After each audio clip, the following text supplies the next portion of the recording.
Puji Tuhan, haleluya. Oke, hari ini saya mau menyampaikan kebenaran yang berjudul apa yang mau Anda bangun dalam hidup Anda. Nah, jadi saya di sini bukan agen real estate, bukan juga kontraktor, ya, yang ingin menjual rumah, bukan, atau membangun rumah yang dibangun bagaimana tipe bukan. Tapi saya dan kita adalah agen-agennya Tuhan. Kita membangun kehidupan yang benar. Kehidupan yang berkenan di hadapan Tuhan.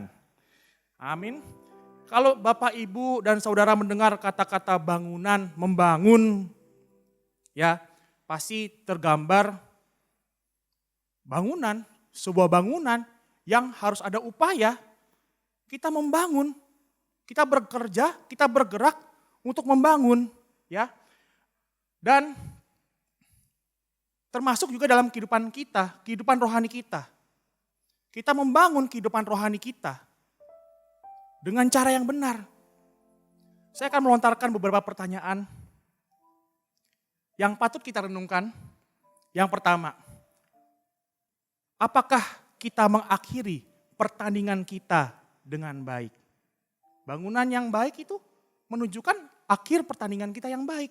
Tadi makanya lagunya sangat relate, sampai mahkota kehidupan kita didapatilah kita tetap setia.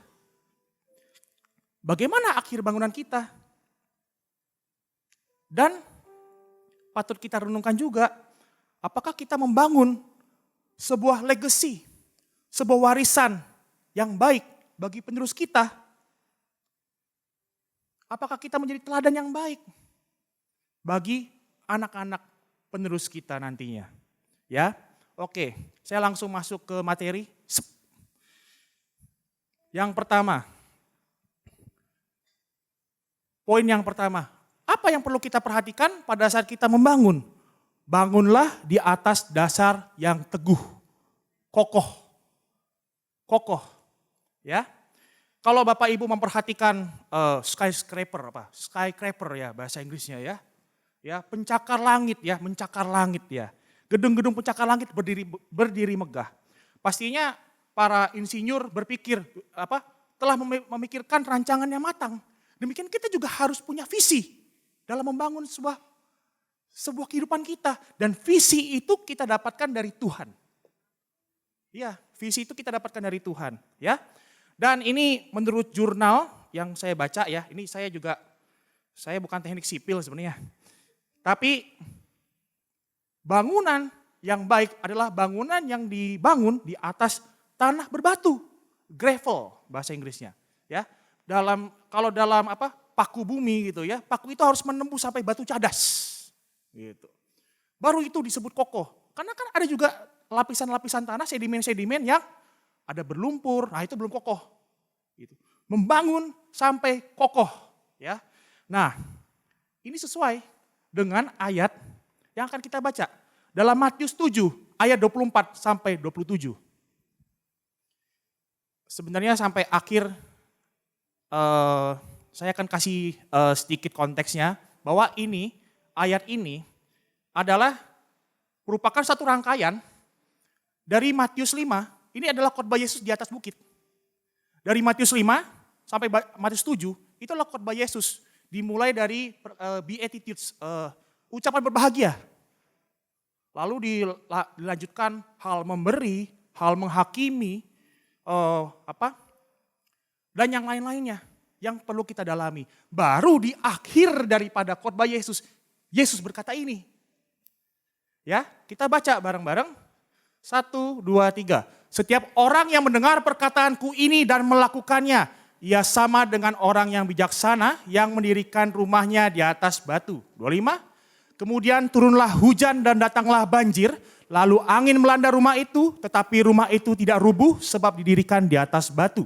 Ayat 26. Tetapi setiap orang yang mendengar perkataanku ini dan tidak melakukannya, ia sama dengan orang yang bodoh yang mendirikan rumahnya di atas pasir. Ayat 27, kemudian turunlah hujan dan datanglah banjir, Lalu angin melanda rumah itu sehingga rubuhlah rumah itu dan hebatlah kerusakannya. Coba dilanjutkan lagi. Oke. Nah, mari kita baca bareng-bareng. 1, 2, 3. Dan setelah Yesus mengakhiri perkataan ini, takjublah orang banyak itu mendengar pengajarannya. Lanjut lagi 29. Sebab ia mengajar mereka sebagai orang yang berkuasa, tidak seperti ahli-ahli Taurat mereka. Diakhiri dengan takjublah para penonton, para peserta gitu ya, melihat pengajaran Yesus. Karena dia tidak mengajar seperti ahli-ahli Taurat mereka. Ini, nah kita lihat penekanannya. Apa gambar rumahnya tadi mana ya? Ini ada gambar rumah di pinggir, ini di atas pasir. Dan di sini adalah gambar rumah di atas batu. Ya, di atas batu ya, di atas batu karang. Ya. Perhatikan firman-Nya baik-baik. Kita buka di ayat 24. Matius 7 ayat 24. Setiap orang yang mendengar perkataanku ini dan melakukannya. Oke, sekarang kita lihat di ayat 26. Tetapi setiap orang yang mendengar perkataanku ini dan tidak melakukannya. Perhatikan Bapak Ibu, penekanannya apa? Penekanannya bukan kata-kata orang mendengar dan tidak mendengar. Tetapi orang sama-sama mendengar. Firman Tuhan sama diberikan. Tapi apa yang membedakan? Respon yang diberikan. Yang satu melakukannya. Yang satu tidak melakukannya. Baru, nah kalau dalam Lukas 6 ayat paralel daripada ini lebih jelas ya. Lukas 6 ayat 47 sampai 49. Saya bacakan, setiap orang yang datang kepadaku dan mendengarkan perkataanku serta melakukannya, aku akan menyatakan kepadamu dengan siapa ia dapat disamakan. Ia sama dengan seorang yang mendirikan rumah, orang itu menggali dalam-dalam. Dan meletakkan dasarnya di atas batu. Tadi kalau dalam teknik sipil gitu ya, sedikit belajar teknik sipil, itu sampai ke batu cadas. Menggali dalam-dalam. Mendirikan rumah di atas batu yang kokoh, yang kuat. Apa? Orang yang mendengar dan melakukannya. Sehingga rumah itu tidak dapat digoyahkan. Karena rumah itu kokoh dibangun. Ada badai apapun, rumah itu tetap kokoh. Pondasi kita Bapak, Ibu, dan Saudara harus benar. Berarti apa? Firman Tuhan diberitakan. Sama, hari ini firman Tuhan diberitakan. Mulai dari tadi, ibadah pagi, Pastor Odi. Kemudian dilanjutkan dengan Pastor Efraim. Dan kemudian nanti juga di persekutuan, di Bleskom. Firman Tuhan diberitakan, tapi yang menjadi beda adalah respon kita. Apakah kita mau melakukannya atau tidak? Melakukan firman Tuhan dibutuhkan hati yang taat. Hati yang mau diajar. Ya, Bapak Ibu. Dan mereka sama-sama mendengar firman Tuhan, tapi outputnya yang berbeda. Dibutuhkan ketaatan kita. Ya, dan batu itu merujuk kepada Yesus itu sendiri. Dalam Matius 16 ayat 18 berkata, dan aku pun berkata kepadamu, engkau adalah Petrus. Dan di atas batu karang ini, aku akan mendirikan jemaatku.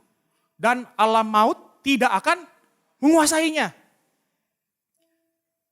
Di atas batu karang ini, Yesus, di atas Yesus didirikan gereja.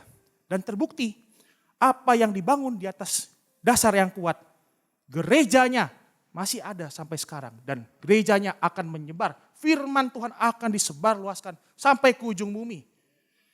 Amin. Yesus juga adalah batu penjuru. Kita buka di Mazmur 127 ayat 1 sampai 2. Ya, kita akan berbicara mengenai bangunan dan apa submisi daripada gereja kita? Membangun gereja yang alkitabiah dan berjalan dalam Roh Kudus. Memperlengkapi setiap jemaat untuk menjadi pelayan Tuhan. Membangun gereja misi untuk memenangkan jiwa-jiwa dan membangun program sosial dalam lingkungan setempat. Kata-kata membangun lumrah dalam submisi gereja kita. Jadi harus kita membangun. Membangun di atas dasar yang benar. Membangun kehidupan kita, membangun legacy bagi anak-anak teen youth, membangun anak-anak sekolah minggu, mereka yang akan menjadi pilar-pilar daripada gereja, mereka yang akan menjadi penerus bangsa ini. Mari kita bangun. Kita bangun Indonesia juga. Karena kita mendekati 17 Agustus, kita bangun Indonesia dengan doa kita, dengan firman Tuhan. Ya, langsung lagunya. Ya, Mazmur 127 ayat 1, nyanyian ziarah Salomo. Jikalau bukan Tuhan yang membangun rumah, sia-sialah usaha orang yang membangunnya. Jikalau bukan Tuhan yang mengawal kota, sia-sialah pengawal berjaga-jaga. Ya. Inilah Bapak Ibu, kadang kalau ditanya, saya membangun karir, membangun kehidupan rumah tangga, amin. Membangun masa depan. Gak ada salah membangun, gak ada salah. Tetapi pernyataannya, apakah kita membangun di atas dasar yang benar atau tidak? Apakah karirmu dibangun di atas dasar yang benar atau tidak? Apakah kamu bergantung kepada Tuhan? Percayalah kepada Tuhan dengan segenap hatimu dan jangan bersandar kepada pengertianmu sendiri. Akuilah Dia dalam segala lakumu, maka Ia akan meluruskan jalanmu. Ya, ini udah pada hafal firman Tuhan. Ya, membangun dasar di atas yang benar berarti kita menyelaraskan hidup kita sesuai dengan firman Tuhan. Apapun yang kita jaga, tadi berdasarkan ayat ini, apapun yang kita jaga dalam hidup kita, sebagus-bagusnya, akan menjadi sia-sia jika bukan Tuhan yang menjaminnya. Oh, jika bukan Tuhan yang membangunnya kok, maka sia-sialah usaha orang membangunnya. Apakah setiap keputusan kita dilandaskan pada Tuhan atau tidak? Dan oke, sekarang kita garis bawahi mendengar dan melakukannya. Saya akan menjelaskan mengenai melakukannya. Apa itu melakukannya? Mari kita buka Yakobus 1 ayat 22 sampai 25. Mari kita baca bareng-bareng. 1, 2, 3. Tetapi hendaklah kamu menjadi pelaku firman dan bukan hanya pendengar saja. Sebab jika tidak demikian kamu menipu diri sendiri. 23, sebab jika seorang hanya mendengar firman saja dan tidak melakukannya, ia adalah seumpama seorang yang mengamat-amati mukanya yang sebenarnya di depan cermin. 24, baru saja ia memandang dirinya, ia sudah pergi atau segera lupa bagaimana rupanya. Ayat 25, tetapi barang siapa meneliti hukum yang sempurna, yaitu hukum yang memerdekakan orang, dan ia bertekun di dalamnya, jadi bukan hanya mendengar untuk melupakannya, tapi sungguh-sungguh melakukannya, ia akan berbahagia oleh perbuatannya. Meneliti bukan untuk melupakannya. Habis kita teliti kita lupain. Enggak, jelas banget firman Tuhan bilang. Kita meneliti, kita mendengar dan kita melakukannya. Maka hidup kita akan berbahagia. Karena firman Tuhan yang menuntun kita, Bapak Ibu. Ya, inilah yang dimaksud dengan melakukannya. Yang pertama tadi, itu adalah poin yang pertama. Bangunlah di atas dasar yang teguh, kokoh. Ya. Yang kedua, membangun pemahaman kita akan Kristus. Artinya apa? Bertumbuh dalam pengenalan Tuhan melalui firman-Nya. Ya. Kita juga mengenal Tuhan. Memiliki pengetahuan yang benar akan Tuhan. Dan kita juga mengalami Tuhan itu sendiri. Firman Tuhan berkata, kecaplah dan lihatlah. Betapa baiknya Tuhan. Kita sendiri yang mengecap. Jadi bukan kata-kata, oh saya mengenal Tuhan bukan karena kata si A. Bukan kata si Mr. Mawar, bukan. Tapi saya mengenal Tuhan karena saya sendiri yang merasakan kebaikan Tuhan. Itu ada di Ayub 42 ayat 5 ya, coba. Mari kita baca 1, 2, 3. Hanya dari kata orang saja aku mendengar tentang engkau, tetapi sekarang mataku sendiri memandang engkau. Jadi kita mengenal Tuhan bukan kata orang.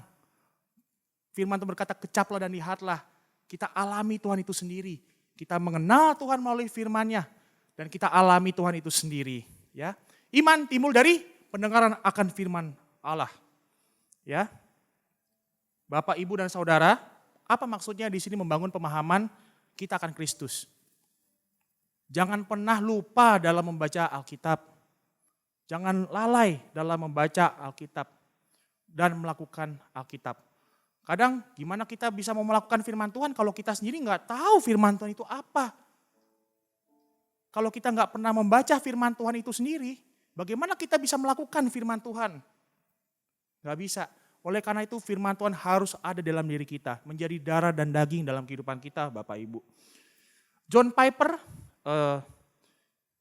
seorang teolog, berkata begini, ini bagus, saya quotes.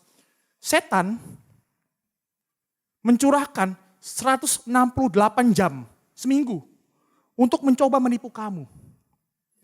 Apakah kamu pikir kamu dapat mempertahankan pikiran yang diperbaharui dengan hanya membaca sekilas Alkitab? Setan menipu kita. Setiap hari pikiran itu datang. Keraguan itu datang. Kalau pikiran kita tidak diperbaharui dengan firman Tuhan. Ya boro-boro diperbaharui. Baca aja kagak gitu kan. Buka aja kagak gitu. Cuma ini, wah ini bagus banget Alkitabnya gitu kan. Wah warna hijau gitu kan. Dibeli cuman dipajang gitu. Dibeli cuma dipajang, nggak dibuka, halamannya nggak kusut gitu ya. Kan bisa kan kalau baca Alkitab kan sampai kusut-kusut gitu kan ya. Enggak. Justru yang benar adalah firman ini dikopi dalam kehidupan kita, menjadi darah dan daging dalam kehidupan kita. Ini adalah logos, kitalah remanya. Oleh karena itu gimana caranya? Ya baca dulu. Ya gimana mau baca? Ya, jadi saya kalau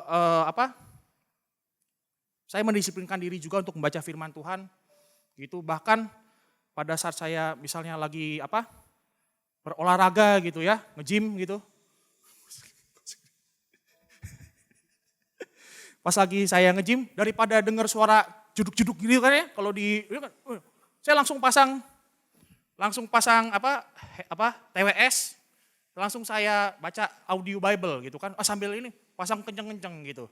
Bener, daripada kita dengar duk, mendingan kita Amsal 31. Nah kan gitu, bener loh.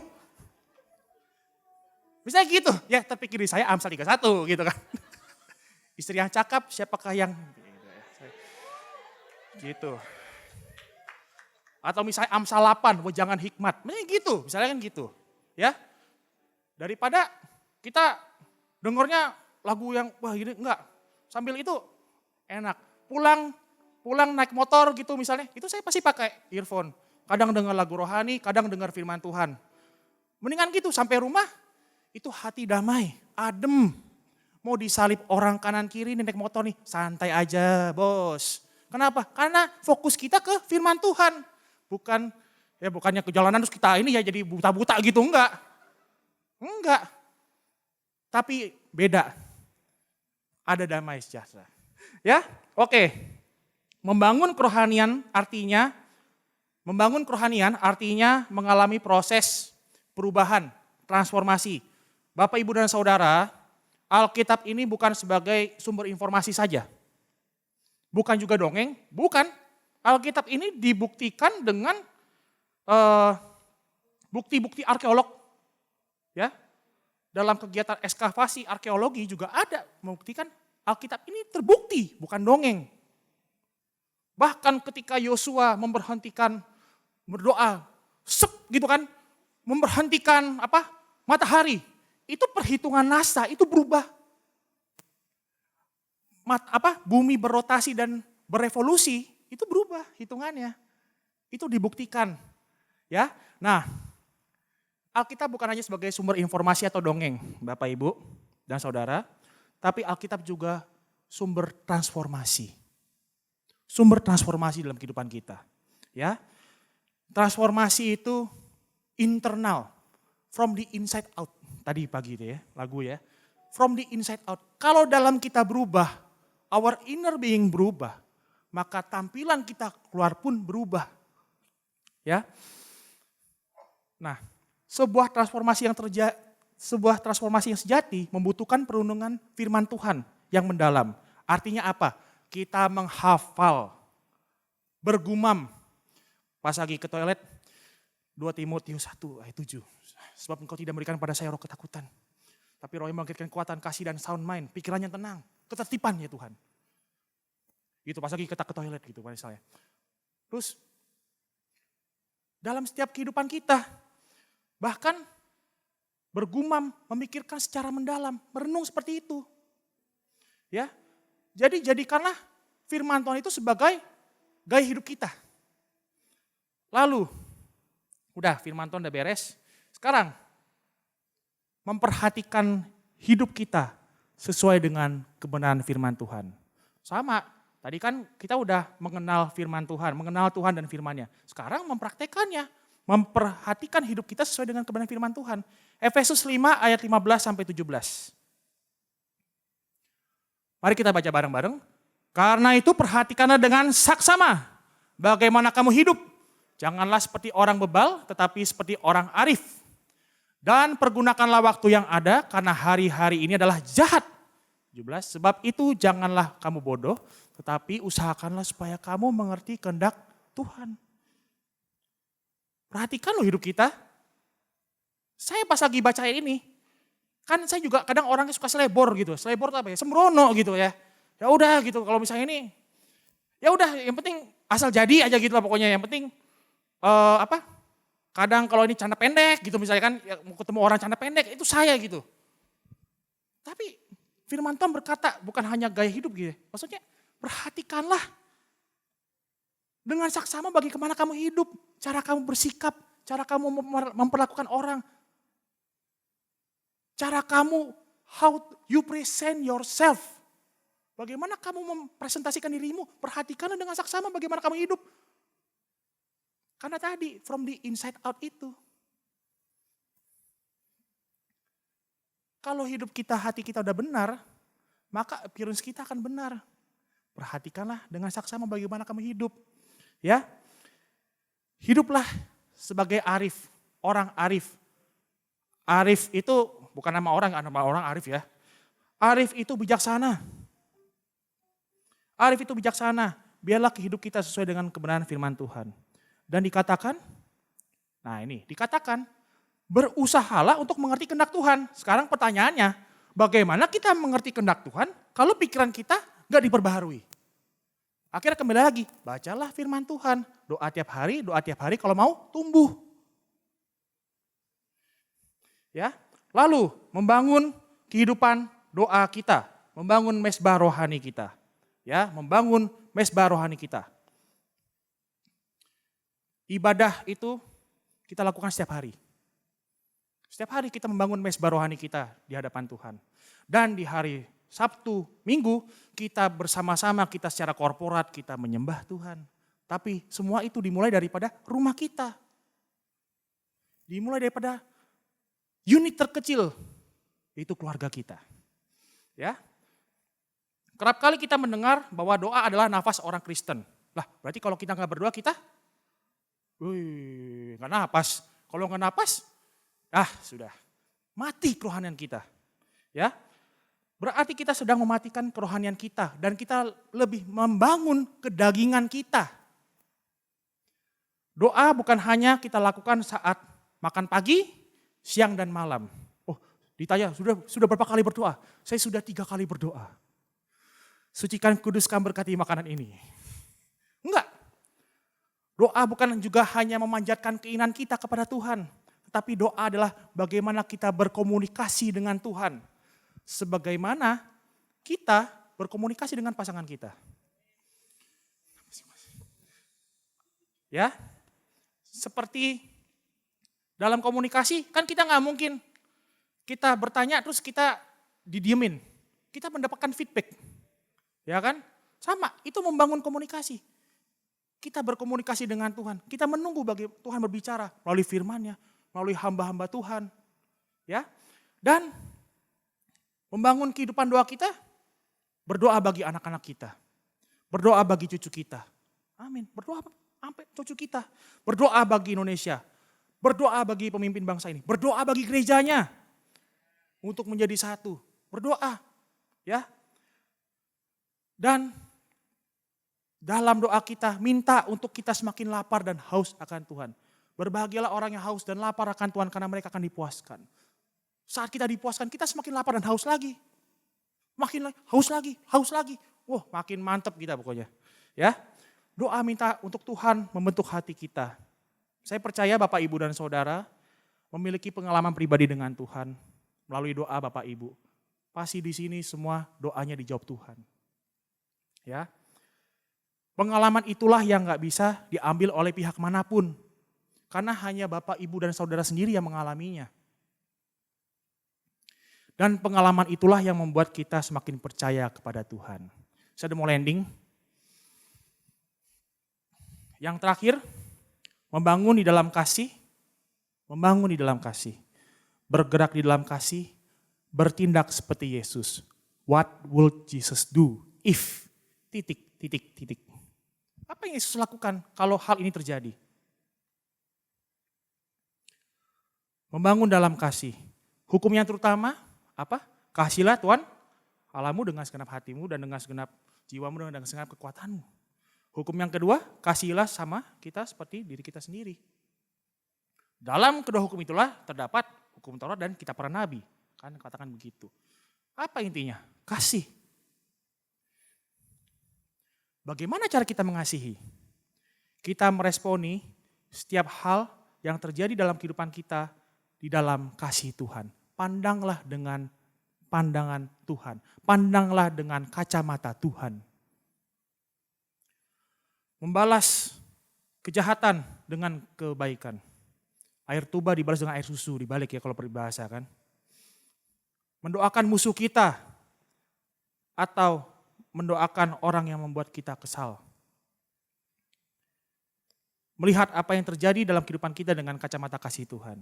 Sebaliknya, kalau kita membangun rasa iri hati, kedengkian, maka kita akan semakin jauh dan jatuh dari Tuhan.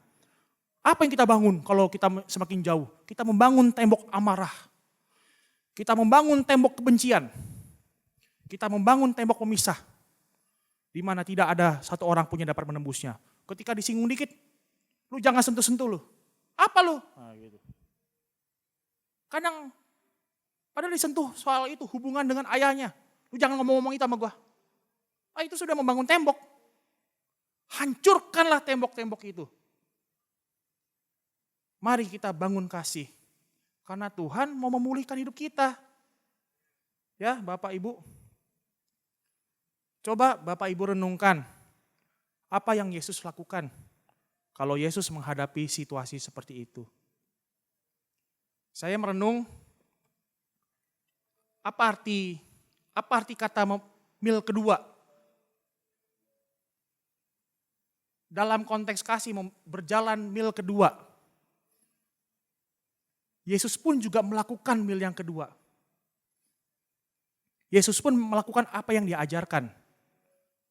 Contohnya, waktu Yesus dihakimi, Yesus dituduh sebagai penyamun. Tapi Yesus enggak marah. Yesus malah memberikan kehidupannya untuk mati bagi kita. Yesus dicambuk. Yesus ditaruh mahkota duri, dicambuk. Tapi Yesus malah memberikan kehidupannya bagi kita.